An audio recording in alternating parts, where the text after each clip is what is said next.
കേരളത്തിൽ ഇപ്പോൾ ഒഴിവുവരുന്ന ആദ്യ രാജ്യസഭാ സീറ്റ് മുസ്ലിം ലീഗിന് തരും എന്ന് UDF സമ്മതിച്ചിട്ടുണ്ട്. അപ്പോൾ അതിൻ്റെ അടിസ്ഥാനത്തിൽ മുസ്ലിം ലീഗ് സ്ഥാനാർത്ഥിയെ കാണേണ്ടി വരും. അതിന് ചർച്ചയൊന്നും ആരംഭിച്ചിട്ടില്ല. ഏതായാലും റിസൾട്ടൊക്കെ വരട്ടെ, അതിന് ശേഷം ആ കാര്യത്തിലൊന്ന് സജീവമായിട്ട് ചർച്ച ഉണ്ടാവും.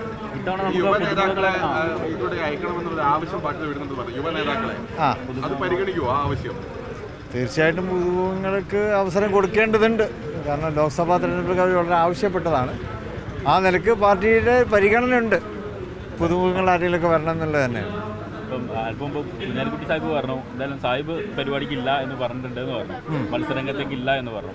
അപ്പം ഇതുപോലെ അദ്ദേഹം ഇപ്പോൾ MLA ആണല്ലോ, അദ്ദേഹം കേരളത്തിലാണല്ലോ അദ്ദേഹത്തിൻ്റെ ചുമതല.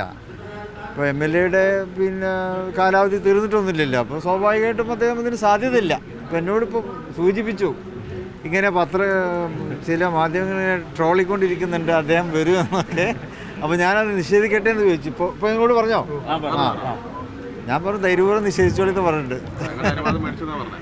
അദ്ദേഹം പറഞ്ഞിരുന്നു അദ്ദേഹത്തിന് താല്പര്യമില്ല. അദ്ദേഹം കേരളത്തിൽ അദ്ദേഹത്തെയാണ് നമ്മൾ ഏൽപ്പിച്ചിട്ടുള്ളത്. കേരളത്തിൽ UDFനെ അധികാരത്തിൽ എത്തിക്കുക എന്നുള്ളതാണ് മുസ്ലിം ലീഗിൻ്റെ ഏറ്റവും വലിയൊരു ദൗത്യം. ഇപ്പോൾ ലോക്സഭാ തെരഞ്ഞെടുപ്പ് ഏതാണ്ട് ഇൻഷാ അല്ലാഹ് അത് 3-ാം തീയതി 4-ാം തീയതി നമ്മൾ റിസൾട്ട് വരും. കേരളത്തിൽ നല്ലൊരു വിജയം UDFന് ലോക്സഭാ തെരഞ്ഞെടുപ്പിൽ ഉണ്ടാക്കാൻ പറ്റും. അപ്പോൾ ആ ട്രെൻഡ് നിലനിർത്തി അടുത്ത നിയമസഭാ തെരഞ്ഞെടുപ്പിലും UDFനെ തന്നെ കേരളത്തിൽ അധികാരത്തിൽ കൊണ്ടുവരണം. അതിന് UDFൻ്റെ തന്നെ മുന്നണിയിൽ നിർത്താൻ പ്രാപ്തനായ നേതാവുള്ള കുഞ്ഞാലി സാഹിബ്. അപ്പോൾ അദ്ദേഹത്തെ ആ ചുമതല തുടർന്നും അദ്ദേഹം നിർവഹിക്കട്ടെ. ബാക്കിയുള്ള ചുമതലയിലേക്കൊന്നും ഇപ്പോൾ അദ്ദേഹത്തെ പാർട്ടി ഉദ്ദേശിക്കുന്നില്ല എന്നാണ് എനിക്ക് പറയാനുള്ളത്. യൂത്ത് ലീഗ് നേതൃത്വം നേരത്തെ തന്നെ തങ്ങളുമായിട്ട് ഈ രാജ്യസഭാ സീറ്റ് വേണമെന്ന ആവശ്യം ഉന്നയിച്ചിരുന്നല്ലോ, ചർച്ചയടക്കം നടന്നിരുന്നു. പക്ഷേ ഇപ്പോൾ അന്തരീക്ഷത്തിൽ പല പേരുകളും ഇങ്ങനെ കേൾക്കുന്നുണ്ട്. ഒരു വ്യവസായിയുടെ പേരടക്കം കേൾക്കുന്നു. അത് ആരായിരിക്കും എന്നുള്ള കാര്യത്തിൽ യുവാക്കളെ തന്നെ ആയിരിക്കും പരിഗണിക്കാം. ഞാൻ പറഞ്ഞല്ലോ, മുസ്ലിം യൂത്ത് ലീഗിന് അർഹമായിട്ടുള്ള, അതായത് യുവാക്കൾക്ക് പുതുമുഖങ്ങൾക്ക് അർഹമായിട്ടുള്ള പ്രാതിനിധ്യം പരിഗണന അതിൽ ലഭിക്കും. ഗൗരവതരമായിട്ടുള്ള ആലോചന നടന്നിട്ടില്ല.